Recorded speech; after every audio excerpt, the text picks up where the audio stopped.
I was out riding my bike, I felt a horrible pain in my neck, very, very stiff, couldn't even move it. The following day after that was when things got really bad, and that was at the point when I started feeling a lot more sensitive to light, and I was getting pins and needles, incredibly stiff neck, really violent vomiting, nausea, hot flushes, cold flushes, and I was quite literally groaning in pain. It's like the hangover from hell, and at the worst point, you will feel like death is the better option. So we decided to call for an ambulance. They did the lumbar puncture, and then that was when we got the diagnosis that it was viral meningitis.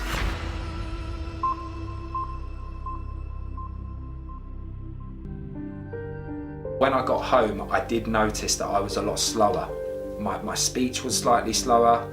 The headaches were still there, but nowhere near as chronic as they were before. I found I was getting tired again, having a little walk around the park. That was strenuous. You know, I'd come home almost in a sweat because of that. And that probably carried on for about 5 or 6 weeks. So I decided to go to the doctors after being on painkillers, 9 to 12 a day sometimes, and my headaches were still there.